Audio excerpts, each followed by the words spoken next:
My name's Jonathan Curtis. I'm with MetricStream. Today, you've been hearing from MetricStream people a lot about AI, about hyper risk assessments, about continuous control monitoring, continuous auditing. My panel of distinguished audit experts is going to focus in on the impact of these technologies on audit. So I have with me today, next to me, Guillermo Cicernos-Fink. I also have Elena Conless and Chris Geiger. They represent varied backgrounds and have worked in multiple industries, and so I think we're going to have a lot of different experiences that we're going to be able to share with you today. So to break the ice, I'm going to ask each of them to answer a simple question about how they are describing how they're viewing the role of audit today, and then we're going to dig into a little bit more of the meat of that once we get that going. So, Guillermo, do you want to kick us off? Yes, thank you. On the role of internal audit, everybody thinks we are the enemy. We're not, right? More and more we see people calling us to say, I like how you test, can you help me without really auditing me, get this improvement? We call that advisory. And we're seeing more and more moving to the advisory side of things. In my company, we're called Corporate Assurance and Advisory Services. Probably 20% of our time we spend doing advisory, 80% doing enemy things with audit. Rated reports, that is, but I think it's moving towards the right direction, which is how do we help the business be better without penalizing them for having anything or giving them flat out findings that they need to track. I see that's where we're starting to go. But Good. Elena, you want to go next? Yeah. Hi, I'm Eliana. And just to let you know, I've been in multiple industries, and basically you see a similar pattern. Are we advisory, or are we there to basically find all the problems? One of the issues that we had, one of my last engagements, I was over there for 20 years, was to develop an actual internal audit and compliance group. And originally we were told, okay, you're supposed to audit this because the parent company is a foreign company, so the DoD says you can't have some foreign entity doing it. However, I think because I have been in the business world for so long, one of the things that I realize is testing, yes, it has to be done. But our role should be to actually determine what's next, what are the trends, what is the pattern. And in the advisory role, we are supposed to be independent from management, and I used to tell that to the president, hey, guess what, you get a paycheck just like me, yours is just larger. But the fact is that when we're testing fraud, when we are reviewing a lot of the ethical programs, and just any program, we have to look, are we adding value to the functions and the efficiencies of the company? And in that role, you become an advisor. Thanks, Chris. You want to bring it home for us? Sure. Well, so for our company, we're going through a business transformation or digital transformation, and we were asked to really be a partner on that. So I was actually, and this is where you can gasp, given extra budget and told to go work with a very large multi-year business transformation and be a partner on how we update our processes, because audit should be able to be embedded in how we do that, right? This is your once in a generation opportunity as you change, all your ERP system or financial systems and integrate things and have data lakes to build in hooks to make audit easier and more automated. We're in the second of a 3-year journey on that, and we've already found over a 10% efficiency. Good. Well, Chris, I want to come back to you. When we kicked this off, we talked about continuous monitoring, real-time reporting as part of that. Really, what does it take to implement those types of solutions? What have you seen in your organization? Right. So again, I got those resources, I have to do something with them, right? I have to show some results. And so we have automated continuous engagements, ACE audits, we call them. And so those take about 10% of the time of a normal audit. We've measured, so a 2,000 hour audit that would be a team that would go out, we're down to less than 200 hours now. And we do about 10% of our audits currently have moved over 2 years. We had 5% last year, now 10% this year, to these automated audits. Now, there, of course, there are places where you have data. So where the business has moved to transform, that's where we move to audit that way as well. But there's also the risk sensing part. And so it's not all about the assurance. Because a lot of automation should be what should we go audit with the humans, right? The complex humans you have, those important resources. And with that, the key with AI has been unstructured data. So everybody can go look at financial data or supply chain data where there's numbers. That's relatively easy, right? You can go use standard. But now with sentiment analysis and natural language processing, we're actually looking at all that unstructured data that the company has, all those PowerPoints and emails and Word documents and status updates, and looking through those to find risks and emerging risks that otherwise weren't bubbling up that quickly. And that is then driving audits to happen quicker than they would have before. Guillermo, do you have any to add to that? I know we talked about that previously. I think one has to be extremely careful. In what Chris is doing is something that he's probably ahead of everybody else in his industry and across different industries, right? One of the things that you're always going to get to the argument is, if you're good having those technologies in, why couldn't the first line or the business unit do it on your behalf and do it before you? Because once we get it and it's wrong, it goes into a report, right? So the balance between your independence and how to help the business is going to be the delicate balance you have to toy with, right? We are behind in that journey. We're trying to get to that journey. Unstructured data for us is a significant challenge because of all the data we have. But the argument is always, well, if you're that smart, why can't you give it to me and I'll do it?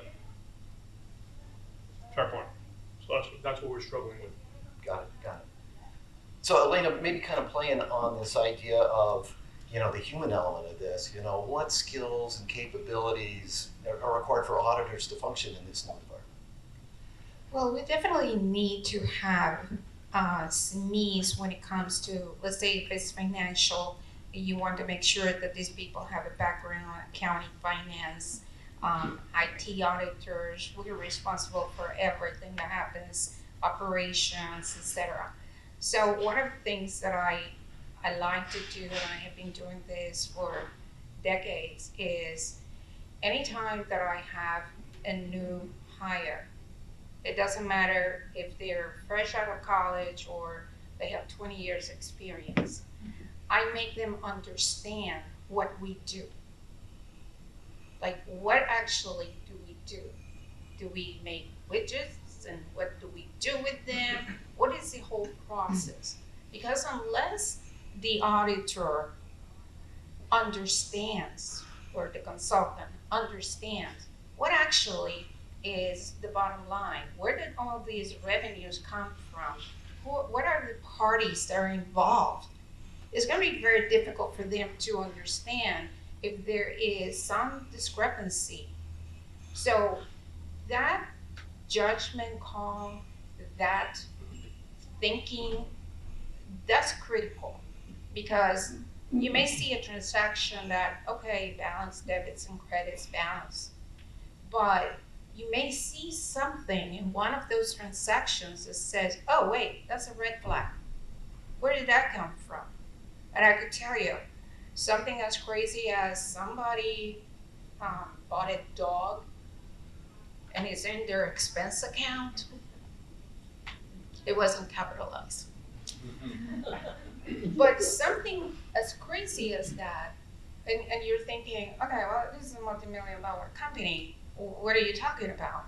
How did somebody do that? How did it go through, approvals and all the different processes? That's where you need that critical thinking. And again, if they understand what do we do, how do we do it, who are the parties that we interact with, it makes it a lot easier for them to explain, okay, why is that a red flag? And we're not in the business, we're an aerospace company. We don't deal with mascots or pets. So that is critical. Otherwise, all you're doing is, checking numbers or checking operations or ensuring that, oh yeah, that control is there because we have a firewall or we have whatever the control is. But you need to try to understand. Does that make sense? That's what we need. And of course, the expertise in the area and the field that we're dealing with. Chris, do you have a comment? Well, yeah. So we actually do it, that's required. So we do it the opposite way. So all of my internal auditors come from inside the company. So we take an aerospace engineer or a finance person or someone else, and of our large internal audit staff, we bring them in and then we train them how to be auditors. To your point, you have to have those skills, so supply chain or cybersecurity. It's almost impossible, right, to go out and hire data analytics or AI SME, right, on a job title that's going to give you an internal audit salary. But you can train people nowadays. Like we heard this morning, like no code tools. You don't have to be, a math PhD to do AI or to build dashboards or to do these things. And so we have to bring those skills, I think, to the people who already have the knowledge. It's actually easier for me to teach someone in this day and age how to do data analytics than it is to teach them how to be an aerospace engineer. All right, well, kind of following on that idea of the human element, Guillermo, I want to come back to you. And, we've talked about automation and analytics empowering, the advisory function, but really what are some of the cautions or pratfalls or some of the challenges? So I'm going to start by saying what does automation give me? And 3 years ago in our audit department, we started with a 3-goal sort of prong, and we said we want to audit more, we want to audit faster, we want to find new things, right? And when you tell people that, the scope creep that you get without guidance it's insane. So the pitfalls are, how do you prevent scope creep? Number one, right? Because you can audit, if you have a tool, you can audit everything. And we were getting KPIs. We're getting a ton of things that had nothing to do with audit or control failures for the finding, because one of the 3 prongs was find new things. Well, they were finding anything, right? So pitfall number one, you gotta understand what is automatable, if that's a word, and how do you track that as part of the control reviews you're doing. With that, great responsibility, because if you don't do it right and you start presenting findings, your clients, my clients across the company are going to say, how come you knew about this and you never told me? How come my boss knows this before I do? And remember, you're trying to build your work as an auditor to be a partner to everybody in the business, like Leona said, like Chris says. You got to be careful with how you communicate, how quickly you communicate, and how factual you are in your communication, right? And I think the third one, which my 2 panel members said it best, you got to know what you're auditing. Because once you automate things and you don't know what your company does, people can just find anything and everything and call that a finding. And you're going to have contamination of your issue management system like you have no idea. So I think those 3 things are very important. Chris, we were talking about this last night with at Lockheed Martin, and being audited by DOD and some of the complications that go into that. You're 2 years into this 3-year program. Is there any complications or cautions that you've run across as you're deploying this in your journey? The answer is yes. Part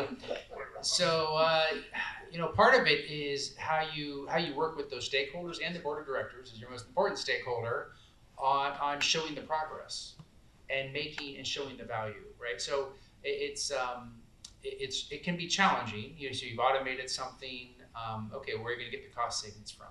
Or what's actually the benefit, or can you remove some other assurance? So we've actually looked at integrated assurance, or we call it comprehensive risk universe, across not just internal audit, but ERM and sustainability, and we're working with the DoD, with DCMA and DCAA and others on if we ratchet up assurance in one of the 3 levels, that you're going to blur some lines a little bit, can you remove a little bit somewhere else?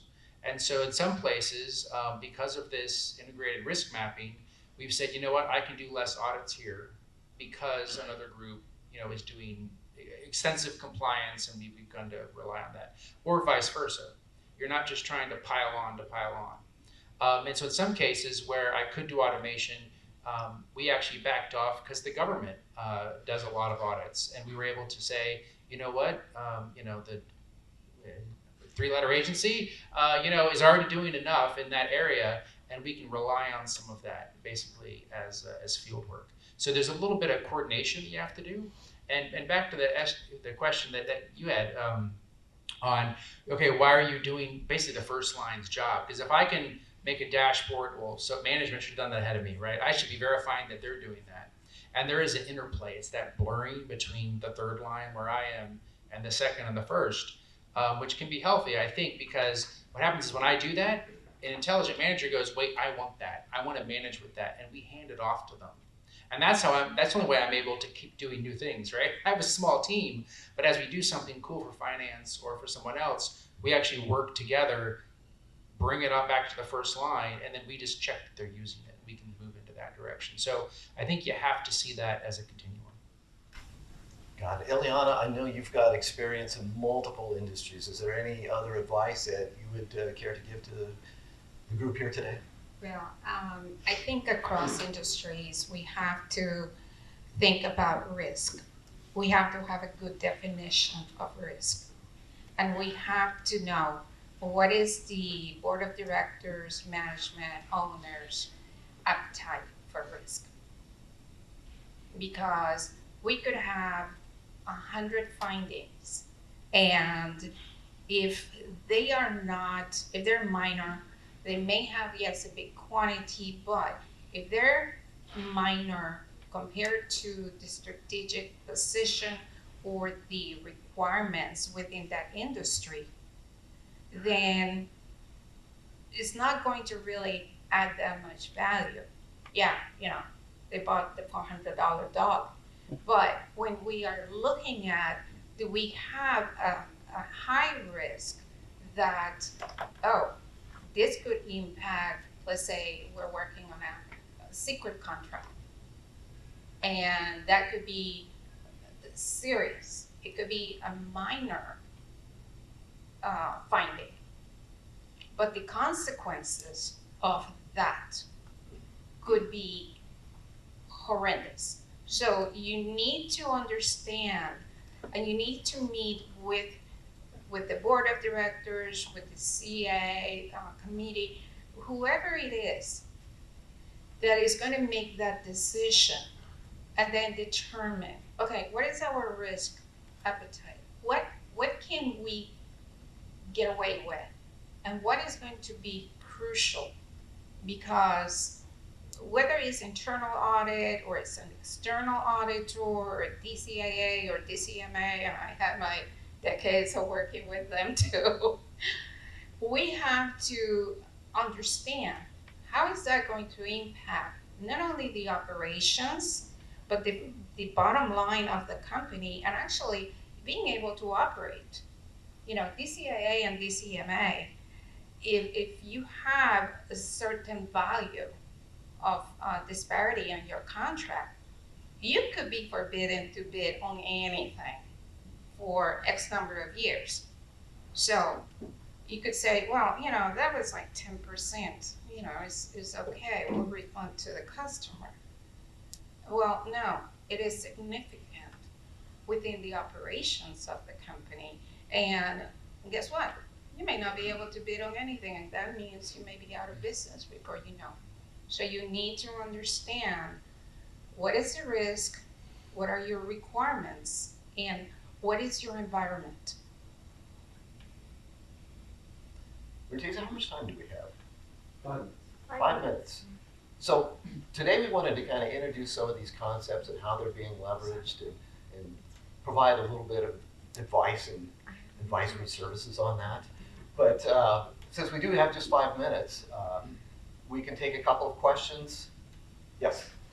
So what are the actual analytics that you're using? I mean, are there any risk analytics, or what are the actual analytics? I'd be very interested in knowing that. So the question was, what analytics? Like, get down to what are you actually doing? So I can say that we break them up into a number of different buckets, but there's the risk surveillance ones, where we're looking for outliers and trends. And a lot of the management already looks for the quantitative, so we really moved into that unstructured data. So large amounts of, often for us monthly, because a lot of this periodic reporting, we're a company of programs, thousands of programs, a lot of that gets generated, and looking at least monthly at that data, looking for trends and outliers, and where, people don't use the same words. The cool thing about sentiment analysis is that if somebody says supply chain and somebody else says parts and somebody else says, something else that kind of relates to that, it aggregates all those together. And so those are all coming up different, reporting silos, and you wouldn't bring it all together necessarily, right? No one's reading thousands of reports, but an analytic can.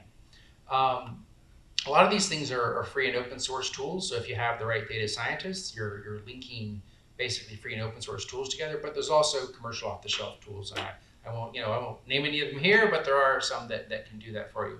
But the other side is the automated auditing. So that's the risk surveillance part. And in the automated auditing, it's pretty bespoke. So in our I call it putting in bots, right? So you put a bot into an ERP or into your finance system. And then you're actually running that module, looking for, again, compliance for whatever you're looking for.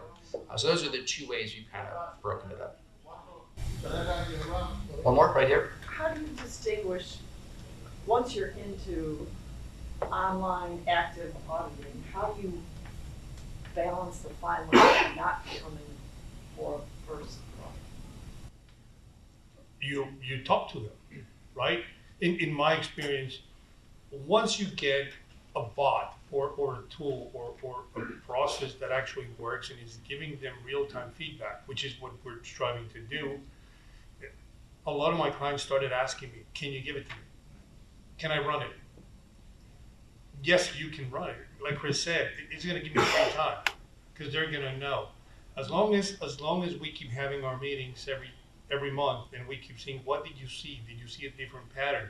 Did you move somewhere? Where was that needle? When I gave these to you, we had a 2% error rate on X. Where are you now? I'm at 1. The tool's working, it's doing its job. But you're managing it correctly. I can see you're monitoring it. It's working fine. Our job is pretty much done. That's heaven for us, right? If now you see that the error rate went to 6%, nobody's looking at what you gave them. Sorry, taking it back. And I'm going to audit you tomorrow because you didn't do what you were supposed to do. So. And just to add to that, I think it starts back again to what is your role? You never have an internal audit department that has as many staff as any other department. It just never happens. There's no budget ever. No industry has it. So you need to make those groups, those departments, those functions accountable. And I used to always throw that word in there.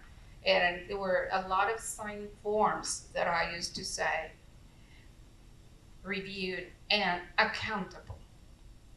Because that word tells you whatever is happening, you're supposed to, we'll help you correct it. When you come up with a corrective or a preventative solution, yeah, we're there to tell you to basically play devil's advocate and say, no, we're not gonna tell you how to fix it, because then when we go back to audit you, and we already gave you the answer. So, but we will coach you to tell you what is going to work the best, at least in the groups that I have worked. That's the way we do it. We'll help you, we'll coach you, but ultimately, you're accountable for that. And we are the support part of the organization. It doesn't matter the size of it. You are supporting to make sure that there is efficiencies, that everything is running the way it should be. But you need to, I used to be called the sheriff where I was, and I said, I don't want to be called the sheriff because I'm not enforcing, I am reviewing that everything is running well. And if it isn't, okay, then I'm gonna have the red flag and we're gonna have a talk. But basically, each group needs to, for that reason, understand what they are accountable for to make sure that they're meeting the requirements and they're compliant. All right, I think that's all the time we have. So I want to thank Ileana, Chris, Guillermo. I want to thank you for joining us today. And I think we've got another session coming up here soon. So thanks a lot. Appreciate your time.